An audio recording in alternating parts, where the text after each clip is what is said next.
Hey guys, just a quick reminder, I started uploading exclusive videos on Facebook, so if you want to check out more content from me, then it would be awesome if you could follow my page. So over there I've been doing a lot more casual, lighthearted discussion and commentary since I don't have to worry too much about the YouTube algorithm and all that.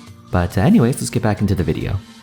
A common thing we're noticing in a lot of new champions as of late is the absence of point-and-click abilities, or much less of them anyway. If we were to compare the total number on the 5 most recent champions with any of the 5 oldest, there's a pretty noticeable difference. Among Vex, Akshan, Gwen, Viego, and Rel, the only true point-and-click ability is Comeuppance. Every hostile interaction is either a free targeted spell or a skill shot. Now if we were to check out Alistar, Annie, Ryze, Jax, and Fiddlesticks, each of them have at least one.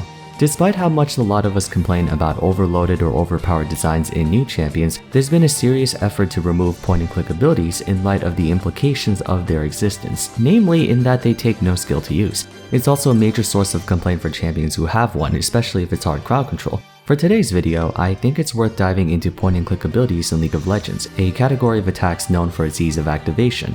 Before that though, I want to give a quick shout out to today's sponsor, Guild Wars 2, more specifically to announce the new upcoming expansion, End of Dragons, which is coming in February, and I wanted to get this out to anyone interested so you can prepare for it ahead of time. I'm sure many of you know by now because it's like one of the biggest ones out there, but Guild Wars 2 is one of the best MMOs in the modern free-to-play era, and I mean actual free-to-play.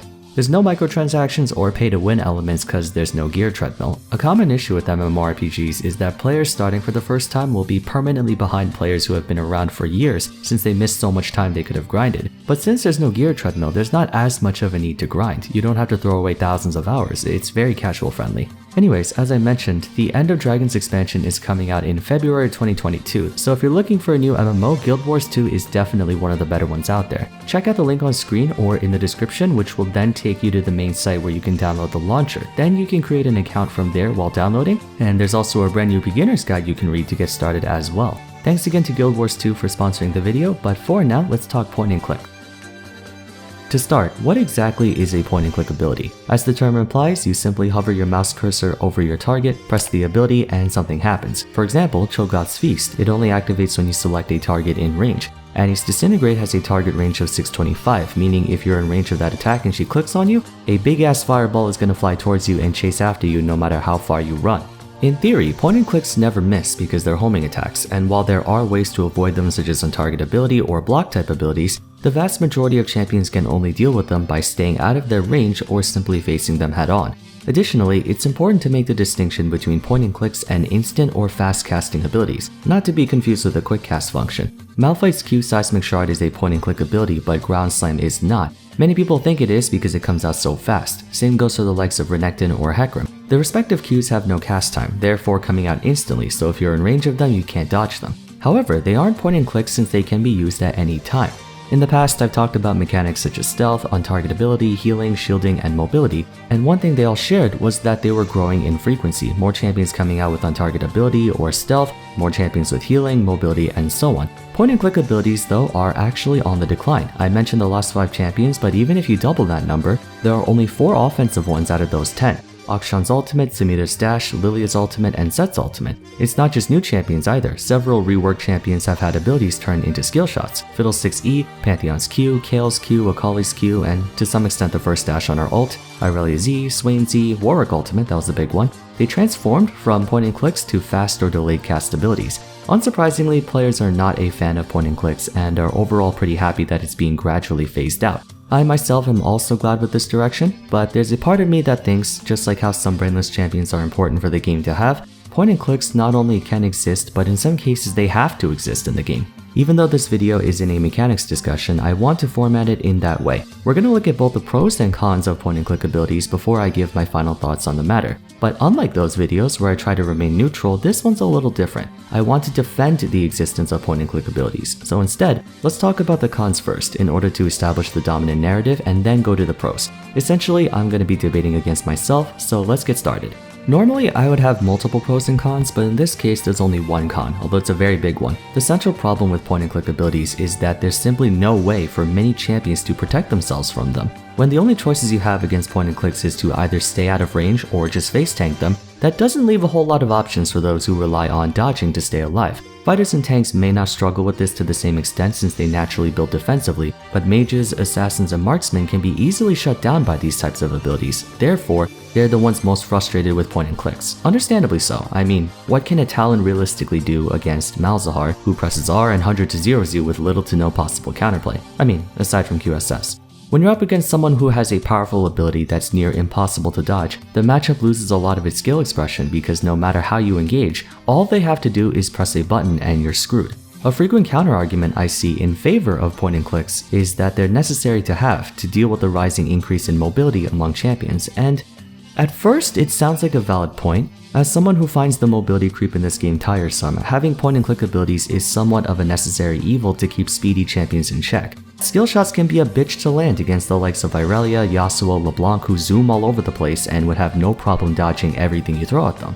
However, part of the problem lies in the fact that the ability to punish high mobility champions is just a small part of that property. It's not like point and clicks don't work on slower champions. Lulu's Polymorph for TF's gold card is just as effective on a Darius as it is on Irelia, if not more. Remember, the only way you can deal with point and clicks is to either stay out of range or face them head on. Low mobility champs have less means to stay out of reach from those abilities in the first place. Let's say you're trying to chase down a level 16 Kassadin and you have a Malzahar on your team. Keeping him stuck in place for 2.5 seconds does shut him down for that time, but if he survives, once that duration's over, he's pretty much home free. You can't say the same for slower champions because when was the last time you've seen an Urgot outrun a Twisted Fate?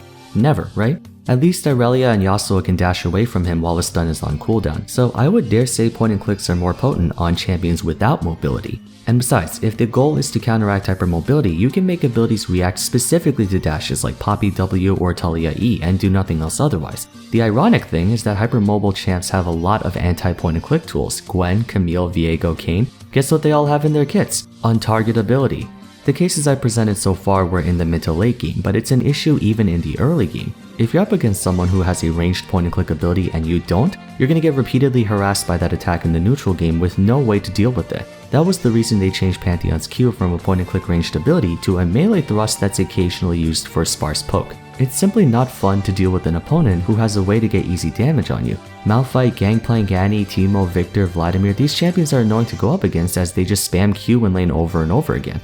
Okay, I might be biased because I'm a top laner, but regardless. Technically speaking, this isn't endemic to just point and click abilities. There are a lot of champions with long range attacks that are hard to dodge because they come out so fast and cover a large area, like Yonna's W or Orianna's QW combo. But those abilities, no matter how difficult, are avoidable if you read your opponent's movements. They still have to aim or position themselves to use the attack. It doesn't have 100% accuracy. The only thing limiting the usage of a point and click ability is your range, except the range of a lot of point and clicks are high enough to where they get free zone control. How can you walk up to last hit minions if you're gonna eat a Malphite Q right to the face? You can't. It has a range of 625, he can hit an ADC no problem, much less a melee champion. The bottom line is, when an ability has auto-targeting, it removes a lot of possible exchanges and options for counterplay, which devolves an interaction down to what is effectively turn-based combat. I go, then you go, then I go, then you go.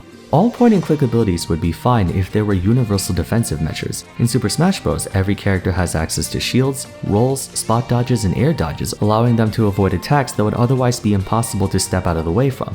In League of Legends, not only do attacks cover a much wider radius, but those universal defensive tools don't exist. The sentiment behind the discontinuation of point and click abilities is very justified. I don't think any of us disagree with the lack of skill expression when it comes to them. That being said, removing all of them entirely wouldn't be a good idea either.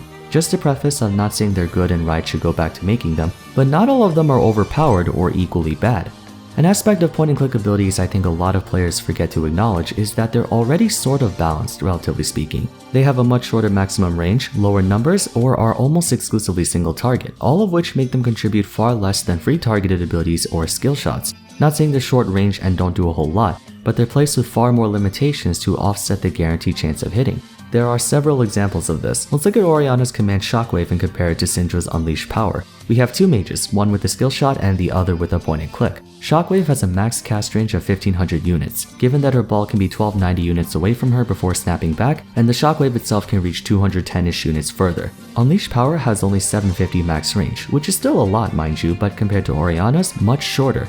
As for the damage, Syndra can use up to 7 Dark Spheres for her ultimate, capping out at 1330 base plus 140% AP. On a single target, yeah, that's effectively enough to one-shot any squishy champion. But let's look at Shockwave's numbers. Its base damage is much lower at only 350 with an AP ratio of 80%. However, she can potentially hit all 5 members of the enemy team at once, so the total numbers can go up to 1750 base plus 400% AP total damage inflicted against the enemy team, far exceeding Syndra's ultimate. And don't forget, there's the condition that Syndra has 4 Dark Spheres active, which is extremely difficult to pull off. I understand I'm only looking at these 2 ultimates in a vacuum and not taking context into account, but this is just to show the difference between an individual point-and-click ability and a free cast. Point-and-clicks can only reach so far because it would be completely busted to give an attack with a 1000+ range a 100% chance of hitting, so anyone with a strong point-and-click will only be able to do so around a max range of 700. Malzahar's Nether Grasp is 700, Lissandra's Frozen Tomb 550, Twisted Fate's Gold card even with Fire Cannon is only like 650.